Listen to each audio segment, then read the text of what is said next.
Students, जैसा कि आपने थंबनेल में देखा, आज मैं आपको यहाँ कुछ दिखाने जा रहा हूँ। इसको देख करके वाकई में आप भौचक्के रह जाएंगे। लेकिन परेशान मत होइए, आज से मैं एक ऐसी सीरीज़ शुरू कर रहा हूँ जिसमें कठिन से कठिन चीज़ों को भी कैसे सरल तरीक़ों से याद किया जा सकता है। तो वीडियो मैं शुरू करूँ इससे पहले आप एक वीडियो देख लीजिए।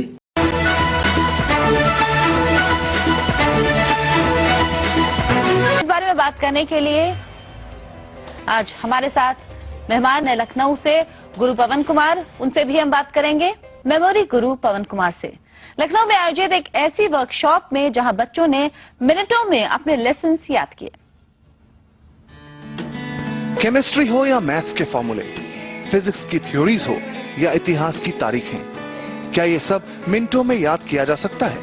आप कहेंगे ये किसी जीनियस के बस की ही बात है, लेकिन ऐसा नहीं है। लखनऊ में आयोजित एक वर्कशॉप ने अब स्कूली छात्रों के लिए ये काम इतना आसान कर दिया है कि बच्चे चुटकी बजाते ही सब कुछ याद कर सकेंगे। मेमोरी गुरु पवन की 3 दिन की ट्रेनिंग का असर ये हुआ कि बच्चे 10,000 तक के टेबल्स भी बना रहे हैं। गुणा भाग पहले के मुकाबले जल्दी कर रहे हैं। 100 चीजों के नाम कुछ मिनटों में ही याद कर सुना रहे हैं। केमिस्ट्री के जिस पीरियोडिक टेबल को याद करने में बच्चों के पसीने छूट जाते थे, इस वर्कशॉप में वो उसे मिनटों में याद कर रहे हैं। लेसन्स को याद रखने के लिए ट्रिक्स का इस्तेमाल करना कितना एक्साइटिंग हो सकता है, इसका अंदाजा इसी बात से लगाया जा सकता है कि बच्चे इस वर्कशॉप को छोड़कर जाना ही नहीं चाहते थे। ये वही बच्चे थे जो स्कूल के खत्म होते ही फौरन घर भागना चाहते थे। मेमोरी मंत्रा की इन ट्रिक्स और टिप्स का इस्तेमाल करना न सिर्फ इन बच्चों के लिए एक्साइटिंग रहा, बल्कि इनसे होने वाले फायदों ने इन छात्रों में आत्मविश्वास भी जगाया। हम शुरू करेंगे पवन जी से। पवन जी, ये बताइए कि क्या है आपकी वो थ्योरी, वो ट्रिक जिससे बच्चों को जिन टॉपिक से डर लगता है, जैसे मैथ्स की बात करें, हिस्ट्री की बात करें, आसान लगने लगते हैं और आसानी से उन्हें अच्छी तरह से सभी लेसन्स भी याद हो जाते हैं? जी हाँ। तो स्टूडेंट्स और सभी लोगों से मैं कहना चाहूँगा कि देखा बच्चे कैसे तल्लीन होकर के पढ़ाई कर रहे थे, पढ़ाई में कितना इंटरेस्ट ले रहे थे। तो ध्यान रखिएगा, पढ़ाई बहुत अच्छी चीज़ है। इसमें अगर थोड़ा सा हम अपना मन लगा लें तो बहुत कुछ कर सकते हैं। तो स्टूडेंट्स, आज मैं आपके सामने पाई की साइंटिफिक वैल्यू लिखने जा रहा हूँ। जो आप pi.com पर या अन्य वेबसाइट्स पर पाई की साइंटिफिक वैल्यू को आप देख सकते हैं, वही मैं यहाँ लिखने जा रहा हूँ। वैसे लास्ट में मैं एक पिक्चर भी दे दूंगा पाई की वैल्यू की। तो आइए स्टूडेंट्स, मैं आपके सामने लिखने जा रहा हूँ पाई की साइंटिफिक वैल्यू। तो आइए मैं लिखता हूं और यहाँ देखिए कुछ नहीं लिखा हुआ है, मैं इधर ही देखूंगा और लिखना शुरू कर रहा हूं।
तो स्टूडेंट्स, ये पाई की वैल्यू है, साइंटिफिक वैल्यू, जो 150 डिजिट से ज़्यादा है। आप इसे चेक कर सकते हैं।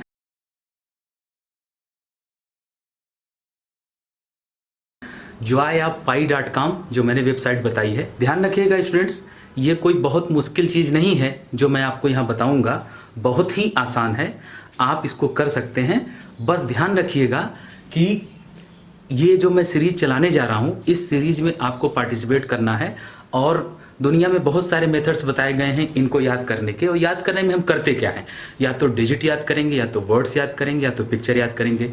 वर्ड्स और पिक्चर को याद करना बहुत आसान होता है, लेकिन डिजिट्स को याद करना मुश्किल होता है। आप में से बहुत सारे लोग इसको देख करके चौंक गए होंगे, लेकिन चौंकने की कोई ज़रूरत नहीं है। आप घर पर हैं, इसको सीखिए और मैं सिखा रहा हूँ। हाँ, थोड़ा समय लगेगा, लेकिन आप इसको सीखते चलिए। और इसका फ़ायदा आपको, जैसे IAS PCS की तैयारी करते हैं तो आर्टिकल्स याद करना होता है, डेटा याद करने होते हैं, बहुत सारी चीज़ें याद करनी होती हैं, तो उसमें काम आएगा। इसके अलावा बहुत सारी चीज़ों को याद करने में आप इसको यूज़ कर सकते हैं और आपकी माइंड पावर बहुत अच्छी हो जाएगी। तो स्टूडेंट, चलिए सीखने की शुरुआत करते हैं। नहीं तो बहुत सारे लोग ये सोच रहे होंगे कि बता क्यों नहीं रहे हैं, बता क्यों नहीं रहे हैं। और सही बताऊं, मेरी जीभ भी कटनी शुरू हो गई है, तो इससे अच्छा है कि मैं आपको बताना शुरू करूं। तो चलिए सीखते हैं स्टूडेंट्स, कैसे डिजिट्स को याद करते हैं बहुत सरल तरीके से। ध्यान रखिएगा, याद करने में मैं ऐसी टेक्निक इस्तेमाल करूँगा जो आपको आसानी के साथ समझ में आ जाए। तरीके बहुत सारे हैं। तो सबसे पहले एक तरीका मैं इस्तेमाल कर रहा हूँ कि कैसे हम डिजिट को वर्ड्स में कन्वर्ट करें। एक तरीका मैं आपको सिखाने जा रहा हूँ। पहले 10 तक सीखते हैं। तो चलिए, जैसे 01, 02, 03, 04, 05, 06, 07, 08, 09 और 10। इसको राइम मेथड भी बोलते हैं। इस मेथड से पहले 10 तक हम लोग याद करेंगे।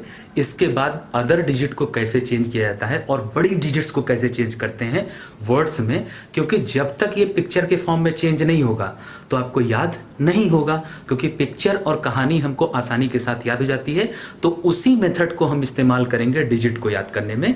और ध्यान रखिएगा, बड़ी डिजिट्स को याद करने का एक तरीका मैंने डेवलप किया है, यूनिक तरीका है। तो इसका राइम मेथड क्या है, जैसे 1 1 1 1 1 करके कुछ मिल रहा है, gun gun gun gun gun, 1 1 1 1 1 gun gun gun gun gun. तो 1 को मैं क्या देखूंगा, GUN, गन देखूंगा, यानी एक मुझे बंदूक की तरह 1 दिखाई पड़ रहा है। ठीक है।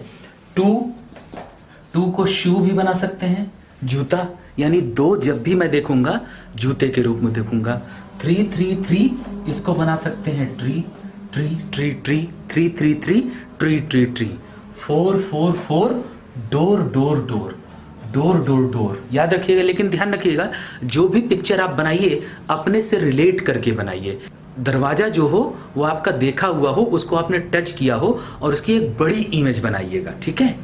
5 5 5 नाइफ नाइफ नाइफ, यानी 5 को मैं क्या देखता हूँ, नाइफ यानी चाकू के रूप में देखता हूँ। 6 6 6 विक्स विक्स विक्स, 6 मुझे किस रूप में दिखता है, विक्स के रूप में दिखता है।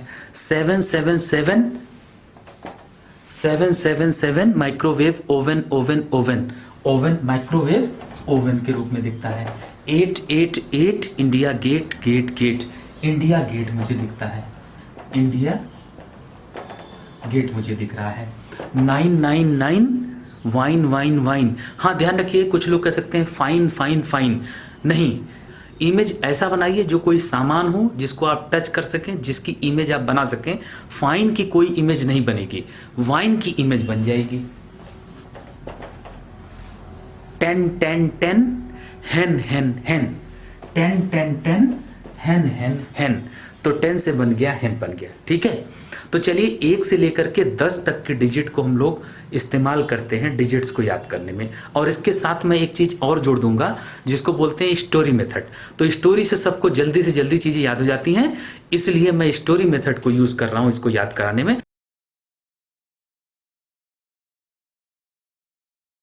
इस सीरीज के साथ जुड़े रहिए, और अगर आपको ये वीडियो अच्छी लगी हो तो इस वीडियो को लाइक करिएगा, शेयर करिएगा और सब्सक्राइब करिएगा मेरे चैनल को जिसका नाम है मेमोरी बाबा। स्टूडेंट्स, अगर मेरे 5 लाख से ऊपर सब्सक्राइबर हो जाते हैं तो मैं भी लाइव क्लास में आ जाऊंगा और आपको बहुत कुछ पढ़ाऊंगा। स्टूडेंट्स, और आप सभी लोगों के लिए मेरी ईश्वर से प्रार्थना है कि आप जहां पर भी जाएं खुश रहें, प्रसन्न रहें और कामयाबी हासिल करें।